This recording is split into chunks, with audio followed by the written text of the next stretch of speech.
There's nothing bullish about today's action. When you have one bar that takes out 4 days, you need to pay attention to that. Okay, folks, we have a lot to go over. So in this video, we're going to go through 10 stocks to watch for the week. Some are going to be shorts, longs. At the end, we're going to go through the indexes. So let's just jump right into it. I think it's really important to understand kind of where you are in the pecking order of these trades. So we can see that Tesla, this is our down trend line, right? So we know where we're at. We know we're in a downtrend. That does not mean that you go down in a straight line. It does not mean that we're going to go down forever. So for me, this was shaping up as a cup. This was a handle, and then we tried to break out, and that failed. Now, the issue for me is I don't know if that's going to continue or it's not going to continue. We don't have anything yet, but one of the people in the trading room brought up a really interesting point today. This particular section right here could be viewed as a head and shoulders. Left shoulder, head, right shoulder. That's very possible. Now, if that's the case, you're going to want to watch this, and you're just going to want to watch that level on Monday, Tuesday, see how you do. See if you pounce up a little bit here. Maybe you come back down, but just watch that level a little bit right there, and we'll see how we do, right? See how that acts right in there, and then we can kind of go from there. But I think it's important to just understand, let's clean this all up, where you're at in the pecking order of things, because it's not clear cut what's going on. It's not clear cut what's going to happen here. But when you start breaking this 21 and you start rolling a little bit, yes, my antenna goes up. There are signs that this was heading that way. I mean, we do have a negative divergence right here on the RSI. I will link that video at the end. So you did have some signs of that. But even today, Tesla was down less than the indexes were, which we will cover at the end and what I think is going to happen. But I would just watch this particular level and go from there. If you look at this on a weekly basis, which I think is very pertinent for everybody to do with their positions at the end of the week, this lower low is not ideal. This closing at the low is not ideal. So somewhere around here, you could see how you could test that 280 very, very easily. Now, ACLS, okay? I like this trade for a couple reasons. I'm actually looking at this as a long. People are going to look at this and note that this is a bearish engulfing. It most certainly is. But there's a couple things that are really appealing to me about this. First and foremost, this is how we came out with earnings, and I just want to point something out so you know where the earnings are. And I just want to point this level out so that everyone can kind of get it and see where you're at. So you're right in here, you undercut that open, but you're still in this area. This is not ready for prime time at all. This is not something you're going to be looking at Monday. What you're going to try to do is you're going to try to see if you can get a little bar that sits right along here and then flip that bar and possibly retest this level. A lot of these names got blown out today. Now, this is a big one in a couple of the trading rooms that they were talking about, and they were being pretty public with it on social media. The problem when you do that is short sellers know where to hammer you, and they know that they have weak hands here if you bought this bar. So that's exactly what happened. It got up here. You had an extremely weak market. S&P's down 3.5% today. Nasdaq's down 4%. We're going to cover it at the end. But they knew what to do. They knew how to pummel them. So that's exactly what they did. But you didn't really get that far past the opening of the date on when you had the earnings. And I find that very interesting, that level. And that actually is a pretty interesting level going straight across. Let me just show you, right? So you can see here resistance, resistance, resistance, flips, right? So I would watch that. To me, you're flipping this little area in here and see if you can just form a little bar and then pop back over, and then you're just looking to challenge up here again, right? You're not looking to marry it. You're just basically looking to rent it for a little bit and see if you can get back up to that area. Now, this is one you're going to be familiar with if you've been watching the daily videos. Oxy is a name we've been in for a while. You can see how we're responding to this level. I think it's really important to just kind of check out the weekly on this. We're seeing the majority of inflows go into one area. Gas and energy exploration. We're seeing it go into royalty trusts. We're going to bring back one that we've been in for a while, and we're going to bring it back tonight. So see that level right here? See how you're popping over that level? Just watch right here. You are in an area that you have to be very careful because people just might want to take profits if the market's kicked down. If you don't get the newsletter, there is a link in description to sign up for it. But you can see this level very, very clearly, and you can see how we're wedged in here. I would not rule this out. I'm going to get rid of both of these just so you can see the area. But that's really the area that you want to focus on, okay? And all you're looking for is a higher high. Now, there is some more news on this company. So Oxy is starting to begin construction on the world's largest direct air capture plant. Okay, they're doing this in Texas. So what does this mean? Essentially what they're going to try to do is capture CO2 out of the air. It's pretty interesting, but there's a lot of talk about that this is where these types of companies are going. And you can just see very clearly, once operational, the plant is expected to capture 500,000 metric tons of carbon dioxide per year with the capability of 1 million metric tons. So they're broadening out their revenue stream.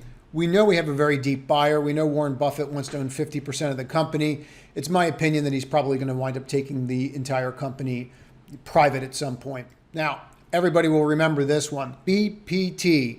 So this was one that we actually got in. If you've been following for I think we've been doing this for about a year now. We got in this around 480 the first time. We had a nice little run out of it, and we did fairly well with it. I actually think that this can continue for some time. The longer that oil stays higher, you can see these moves.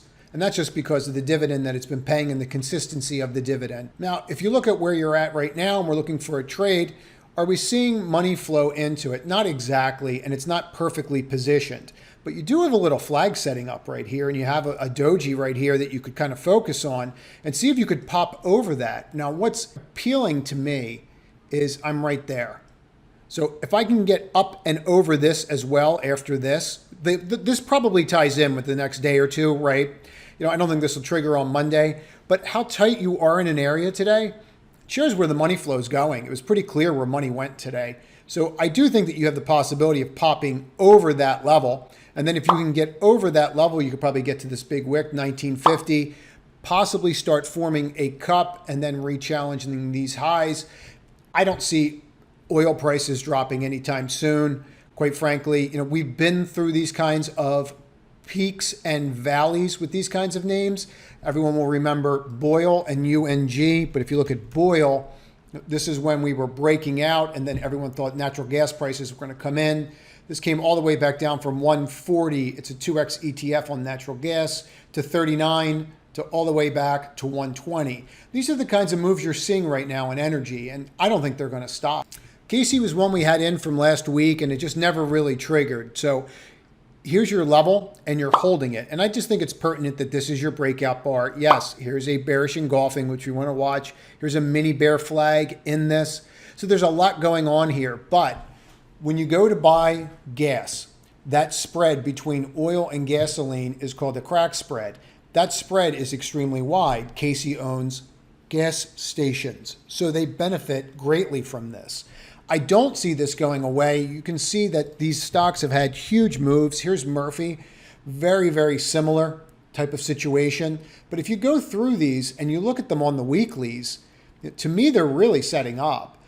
So we just didn't hit a new high, but if you could just stay in here and form a flag, maybe it takes a couple more days for this to set up, but this can set up and push. And I do think that you're going to see some flows go into some of these energy names again. They're the best looking charts out there, quite frankly. There's a couple more of them, but there's a great tech name too.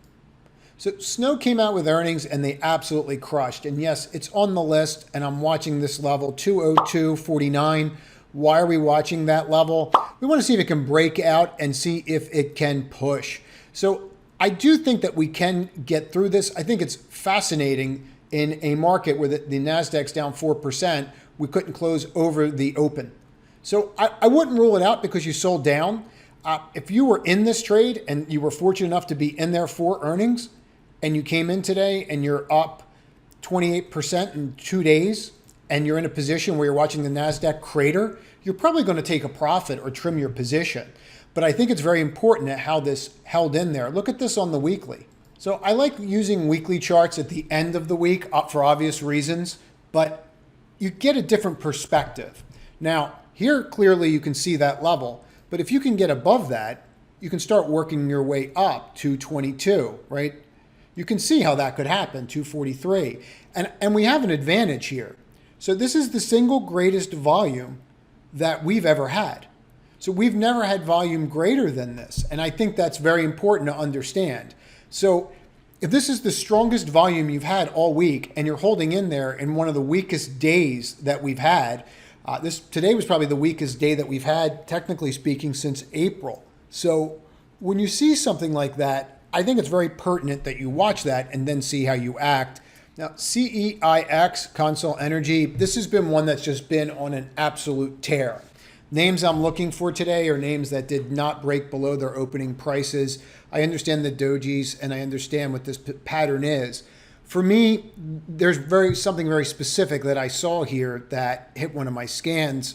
So if I draw this line, which is an upper trend line, okay, and when you flip these, and you'll remember these if you followed us on Twitter or you've been following these YouTube videos, when you flip these, you can go parabolic. So when you flip these upper channels, you can have a much larger move over a much shorter period of time.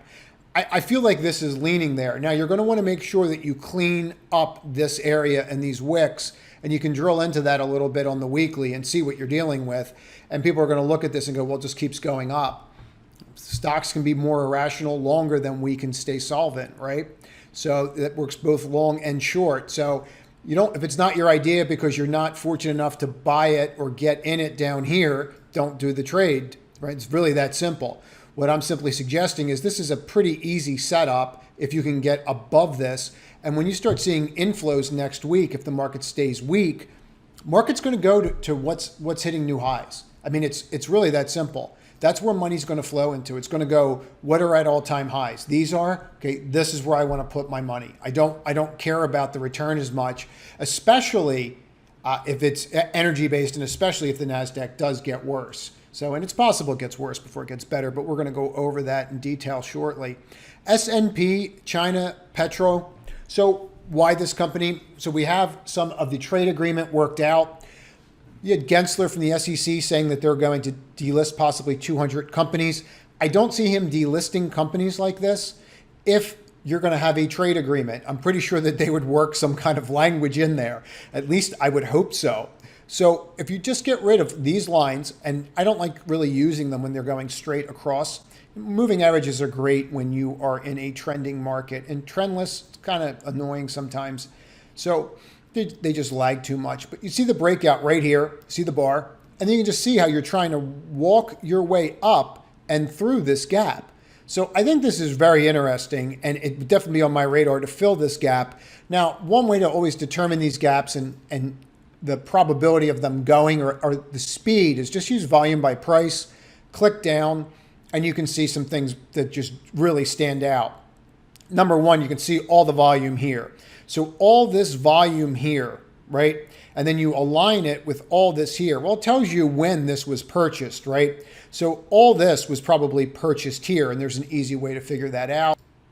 All I have to do is move this line from volume by price back and forth, and you can see very clearly when that buying really took place, right?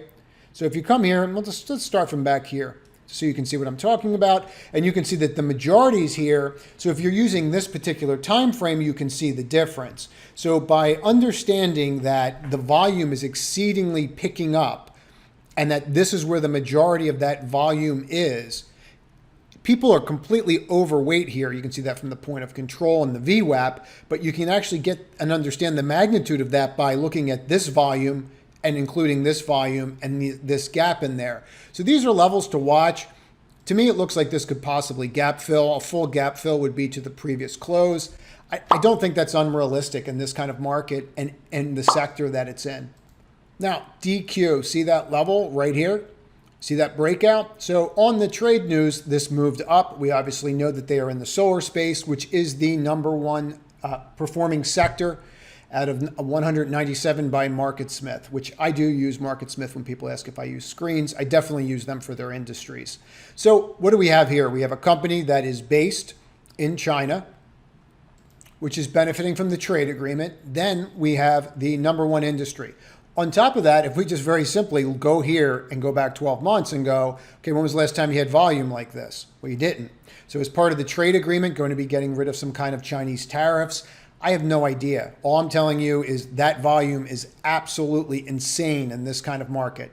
And people are aware of the kind of pain that we went through today, right? We're all aware of how painful today was for trading on the long side. So let's just review this and look at this from a relative volume standpoint and clean up this for a moment. And this kind of relative volume puts it in perspective. Anything over 2 is really impressive. So here you are at 3.7 times your relative volume.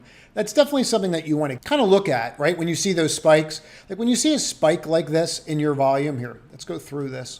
So when you see a spike like this in your volume, you want to pay attention to it, right? So you pay attention to it, you see the spike. Now you can get involved or not get involved, or you can wait for it to clear. But if you look at this on a monthly basis, I mean, this is really nice what's going on here. You have a beautiful flag that's forming right here. You can see where major resistance is. It's very close. You get above that, you start working down that DTL, downward trend line, which you should be able to see, but let's just pop that in real quick. Okay, so once you start popping over this, you're out of your downward trend. Your multi-year downward trend you're out of once you flip 76.86. So definitely something that would be on my radar for sure, and it is on my radar. Now, there's one certainty that I believe. I do believe volatility is going to pick up before it comes down. So this was one that we actually looked at earlier on last Saturday, and it really just would not have been a great trade. So I'll just walk through it. I mean, if you count the days, these are the past 5 days. Today's Friday at the time of recording this. So you would have opened on Monday and you just would have gotten hit pretty hard, and now you're setting up again. The only thing I like about this particular trade and why I'm showing it is it gives you exposure to what's going on out there without actually being short the market. So if you can see this pop over that particular level, okay, that's 1036. See how you do on Monday. See if it does that. The volume is very interesting to me, and we're going to discuss the VIX in a moment. But if you're looking to play this and you think that the equity markets are going to sell down, you can see now that the VIX is getting involved, and we can walk through that. But if the VIX pops, this can get back up to $14, $15. I mean, if the VIX truly pops, and we should probably start there with the indexes. So this was something I went through a little earlier in the trading room, just highlighting the moves that could possibly happen when you get through this particular line. Now let's clean all this off. But what I want to point out is when you have a move like this, okay, and so you had a high, came back, retested, and then you broke out like this, you need to pay attention to it. You know, my bias has been a dip buyer and buying the dips. I'm going to get into the indexes in a moment, and I don't see that changing for the long term. But short term, there's some issues, especially with what happened today. It's unequivocal. So we have to address it. Now, if you just watch this level, and let's say you got up to this 30, well, that's going to move your UVXY. You're probably going to wind up going up to 10, 20% on a move like that. So it's definitely one that would be on my radar if I was trying to take advantage of that. I would be leaning more towards that than doing like SQQ right now. I know a lot of people are looking at this and foaming at the mouth. That is way too big of a move for me to get involved, and especially when I'm in a downtrend like that. So I'm not saying that there can't be a trade there next week in it. I'm just saying that if you're asking what makes the most sense, what am I most certain about, I would lean towards that volatility is probably going to increase before it decreases. So let's review what happened with the SPY today. We can all see the downtrend. My belief on this was that it was so obvious that it possibly couldn't happen at the downward trend line. You had this resistance point, the 200-day, and the DTL. To me, it was just too obvious, but over time, it finally gave in, and you can see what happened. Now, let's talk about today and what's going on. Powell had a speech. I did not think it was the end of the world. It was a full whopping 8 minutes. PCE came out, and PCE was actually the indicator that they look at, and it came in lower than anticipated, 0.1% versus 0.3%. His speech, people viewed as hawkish, and you saw the Fed chances of a 75 basis point hike go up, and this spooked the market. I'll be really clear. If they hike 75 basis points again, it will probably lead to a selling in equities. I'm not a believer that you're heading to this level and you're going to see 362 anytime soon. I think it's going to take something way more significant than that. Anything can always happen. What we need to do is just figure out what's going to happen next. Well, for me, let's clear up all these lines now. For me, you can't possibly look at this and feel warm and fuzzy, right? So you tried to break out on Thursday, you filled the gap, you came in, you got to your 420, and then you reversed and you sold down on massive selling. The major difference that I would point out today on this kind of selling is the huge spike that we had in the VIX. So you haven't had that recently, right? We've had selling down days, and we really haven't had that kind of rally in the VIX. So that means that people have fear. When people have fear and they buy the VIX, this accelerates, right? Every 5 points that the VIX moves roughly equates to 40% increase in volatility. So when you see something like this, you cannot not pay attention to it. You have to. And that's one of the reasons why you're seeing a lot of names that are in energy right now. Until this works itself back up, you have to have your head on a swivel. You have to be aware of what's going on out there, right? Very, very different looking week than the week before, which we just had this doji. So overall, I think there's very key levels to watch. 401.11, see if you get to that level and see if that level holds. But again, can this get worse? Absolutely it can.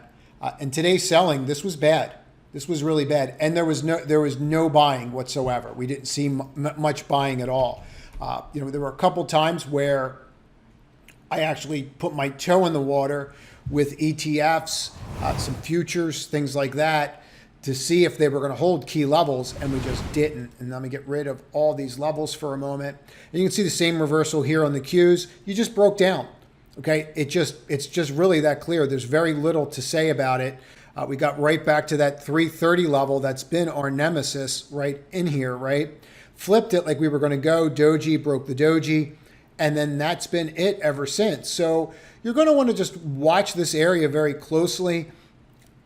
Again, I don't think that we're going back to this level. Anything could happen. You could drop another 10% again, of course, right? If you had 3 more days like this, you'd be there.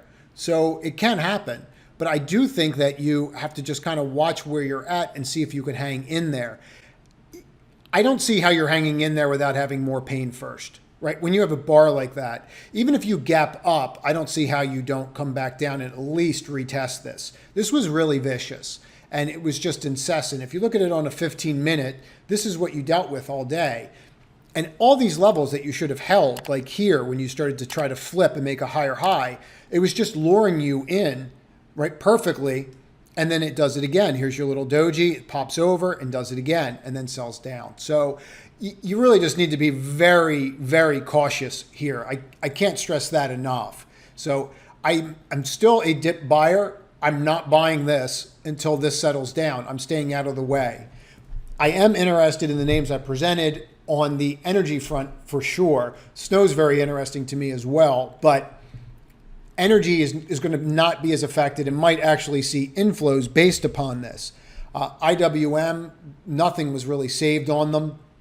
You can see these reversals. These are clear reversal patterns, and you have to be aware of that. There's very little to say about that. There's nothing bullish about today's action.